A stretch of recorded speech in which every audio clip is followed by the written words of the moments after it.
Hello everyone. I know it's been a while, but guess what? It is official. I didn't want to say anything until now, but Matthew Sports Talk is back. And we cue the... Come on. My laptop's being slow. Come on.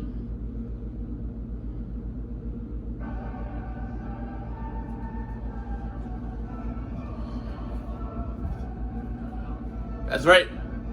We are back, baby. We are back. I feel like that could be louder. But, I mean, I have a Bluetooth speaker, but I'm not going to do anything.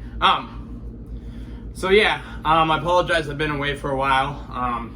You know, life gets in the way, and you kind of lose interest in some things because of that. So, but I'm in a good position now, so I figured, hey, let's come back and do Matthew Sports Talk, because you know what? We got a lot to talk about, a lot to catch up on.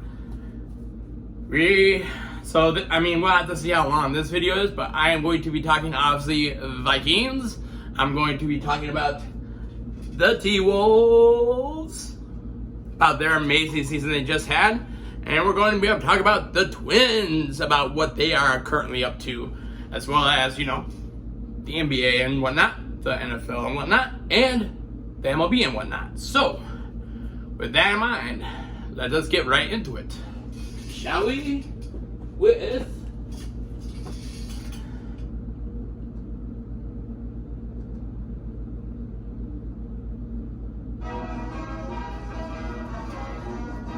the Vikings.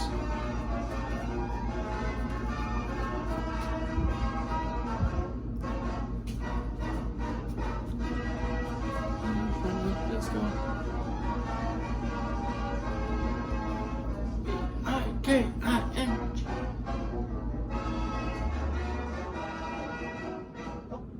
All right.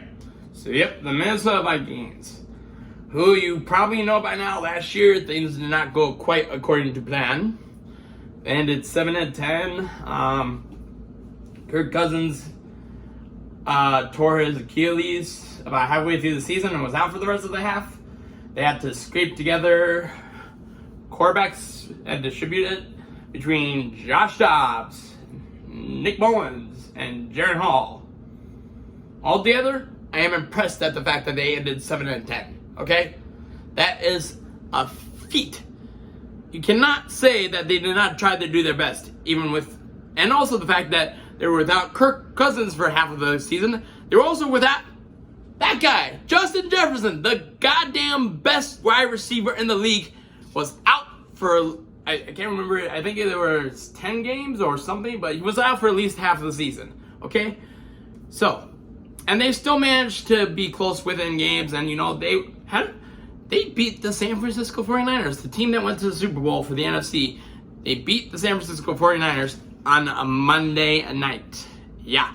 In primetime, Kirk Cousins beat the San Francisco 49ers. You heard it here first. This is not news, but hey. And then Josh Dobbs. Man, was he something. He came in, studied the playbook for less than a week, came back and led the Vikings to win against the Falcons and then the Saints. I mean, and then the Saints kind of went to shit, but, you know, sometimes that's what happens, you know. And, I mean, they remained close games. I mean, they could have beat the Bengals. They were close, but they didn't pluck the crap out of me. But you know what? It is what it is and stuff. So, yeah, 7-10, they missed the playoffs. But all things have a silver lining. So, with Kirk Cousins' contract being up, the Vikings had two decisions they could have made. Re-sign Kirk and dealt with pretty much mediocrity for the next, you know, I don't know, 2-3 years. Or start over. Sign a bridge quarterback, draft a rookie, and extend Justin Jefferson, which they went with option B, which that's what you were supposed to fucking do. So I'm glad you guys did that. So yeah, gave that guy a 4-year extension worth $35 million a year, the richest contract in NFL history for a non-quarterback, which he fucking deserves, okay? Later on, I'll talk about NFL contracts and, some of these ridiculous quarterback contracts that have come out and be like, yeah, don't even get me started. Trevor Lawrence getting $55 million a year. What the fuck has he done to deserve that? Okay, that guy has deserved every single goddamn penny of that contract. So you cannot argue with me about that. Okay. So yeah, extended him, which I'm happy for. I almost completely forgot to talk about Jordan Addison. That dude's a stud. I mean, on a few other teams in the league, he'd probably be wide receiver number 1. But you know what? I'm glad he's on our team. And you know what? We got 3 more years of him before we have to give him probably an extension. I don't know if it would be Justin Jefferson money, but he's definitely going to get paid. That's for sure. He's a stud. So, guys, the best wide receiver in the league for our number 1. Got pretty solid number 2. Got TJ Hawkinson, who I know he freaking tore his ACL and MCL. Fucking dirty play, motherfucker, line play. I can't remember his name. Freaking rammed his head and ran into his kneecap. But besides the point, he'll be back some point this season. Yes, you lost to Neil Hunter. That's a shame. But you did pick up Jonathan Grenard, which is essentially Daniil Hunter 2.0. I mean, I wouldn't say 2.0, but I mean, he's an earlier version of Daniil Hunter, but definitely has the upside of the potential. So yeah, you picked up him. You added up a few other, I think it's, what's his name? Andrew Von Grinkle or something like that. Or you added a few pieces on defense, which I applaud. Then, I mean, you let Alexander Madison go, which, is what it is. He wasn't really that great of a running back 1 in my position. But then, once again, Vikings poaching Packer players, which I absolutely love, and it's evil laugh because I have family who are Packers fans, and guess what? You can't deny you're a little bit pissed, just a little bit, at least a little bit, maybe a lot, but at least a little bit. Picked up Aaron Jones on a 1-year contract. So, and I shared a picture, and guess what? He looks way better in purple than he does in green. And that purple sombrero, arriba.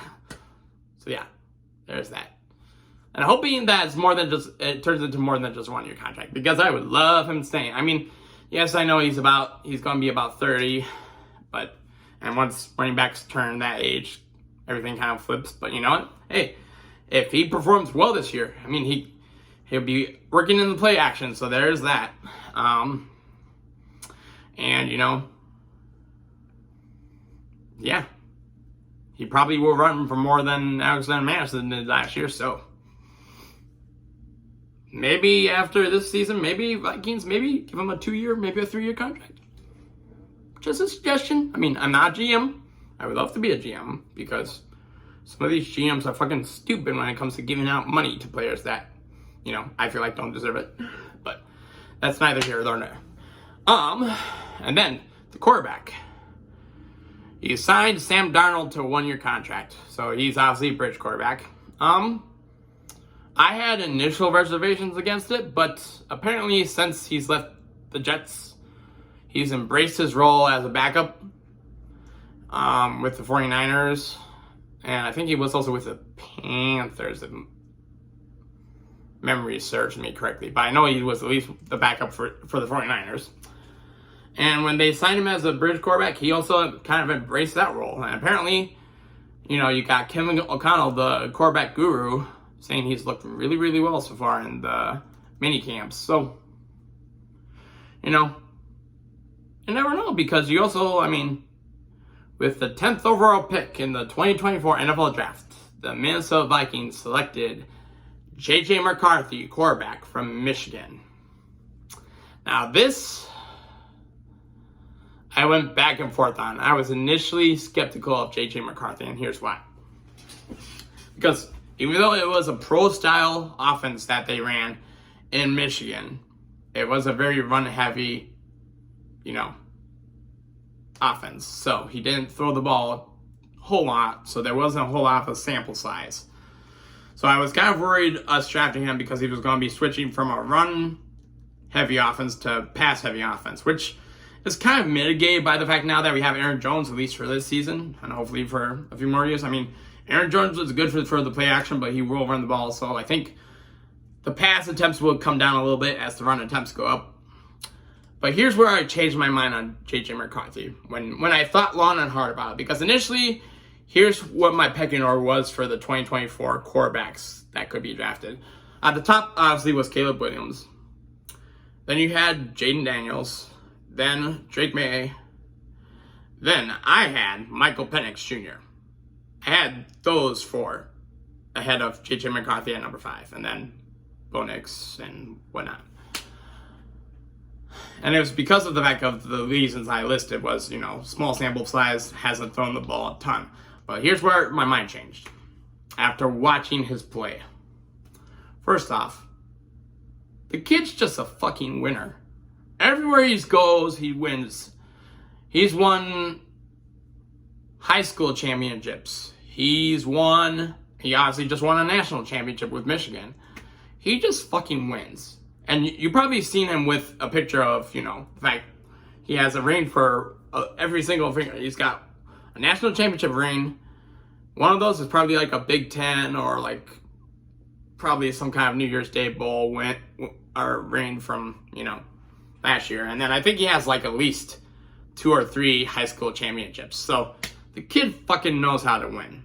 So that's the first off point. And the second off point is when you watch him, he's decisive in the critical moments. So like if you've seen him throw on 3rd and 4th down, he is very, very decisive when he makes his throws. Now, of course, the most common problem that every single rookie quarterback has is their footwork. And that's why, it's like, I'm glad that we got bridge quarterback because, quite frankly, J.J. McCarthy doesn't have to play at all this season. The only reason I would think he would have to play J.J. this season is if A, Darnold gets injured, or if B, Darnold just stinks up the joint. Those are the only 2 reasons. I honestly believe, and here's the thing, as it stands right now, I honestly believe that NFC North is wide fucking open this season. I mean, I'm leaning towards Detroit repeating as division champions, but you got the Packers who, Jordan Love had half a good season, but he's on this end. And they did improve their defense a little bit. And then you got the Bears, who just are fucking loaded on offense, drafted Caleb Williams. They traded for Keenan Allen. They still have DJ Moore. They drafted, what's his name?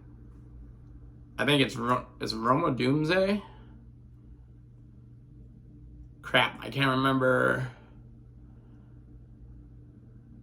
Can't remember if it's Roma Doomsday. I think it's Roma Doomsday. I think Malik Neighbors is the one that went to the Giants. But anyway, they drafted a solid rookie wide receiver. So right there, they have 3 at least they have at least 2. DJ Moore, I would say, is probably a top 10, top 15 wide receiver. Keenan Allen, he's kind of dropped off a little bit, but he's still a solid wide receiver. I mean, I would guess in that system, he'd probably be wide receiver 2. DJ Moore would be number 1. And then you got Roma Doomsday, or I'm 90% sure it's Roma Doomsday, but, I can't remember right off the top of my head. Wait, I have my fucking laptop here. Come on, Matthew, be smart. Come on.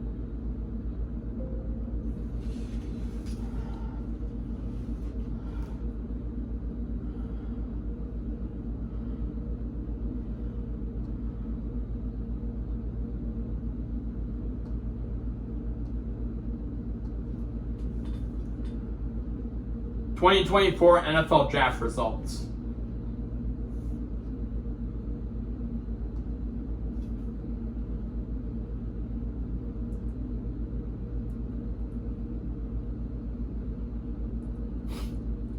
Yeah, Roma Doomsday from Washington. That's who the Bears picked at with the number 9 overall. Then Malik Neighbors was number 6 to the Giants. So yeah, I was right. I just don't know why I fucking couldn't remember. So he's going to be a solid number 3. And then, Their defense, I mean, their defense is kind of a question mark, and here's the other thing. When it comes to having rookie quarterbacks, you want either a solid offensive coordinator-minded head coach who's also, I mean, kind of needs to be a quarterback guru. That's the one thing. So that's why it's Vikings, Kevin O'Connell. He's a quarterback guru. He was a quarterback. That's why you have him for J.J. McCarthy. The Bears, you have a defensive head coach. So then you go to your offensive coordinator, which I'm trying to remember who the fuck it is. Wikipedia.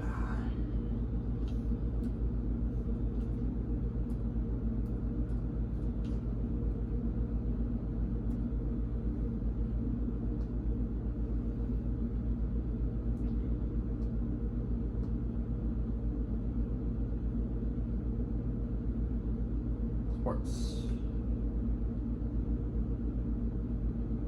Chicago Bears, here we go. Coaching staff.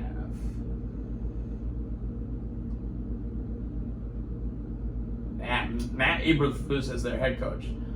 Offensive coordinator is Shane Waldron, which, let me pull up his bio. He's bounced around all over the place, but since 2008, he started with the Patriots. He was the offensive quality control coach, then tight ends coach, and then it looks like a couple of universities. 2016, he was Washington's offensive quality control coach, then Rams tight end coach, passing game coordinator. And then before he landed with the Bears, he was previously with the Seahawks for 3 years as their offensive coordinator. So, I mean, Seattle hasn't had the most prolific offense since, whenever they got rid of Russell Wilson. I mean, they've had Geno Smith as their quarterback, so it's kind of meh. But I mean, I'm more so curious now who their quarterback coach is. Quarterbacks is Kerry Joseph. He did play. He was a former quarterback. He played with the Bengals for a year in 1996, and then he bounced around. Looks like the NFL Europe League, and then went to the Seahawks, and then Canada. So yeah, that's where you got. And then you got the Vikings, who, like I said, depending on how the season goes, you honestly don't need J.J. McCarthy to start out. And, Kevin O'Connell said he has kind of like a benchmark, like McCarthy has to hit so many, benchmarks and stuff before he'll decide to start him. And depending on when he hits those benchmarks, if it's in the middle of the season and Sam Darnold's in a groove and the Vikings are, going absolutely nuts, you don't want to interfere with that. So I would say give Darnold at minimum 6 starts and then see where he is after that. I would say if their Vikings are 3-3 or better, I'd say stick with Darnold.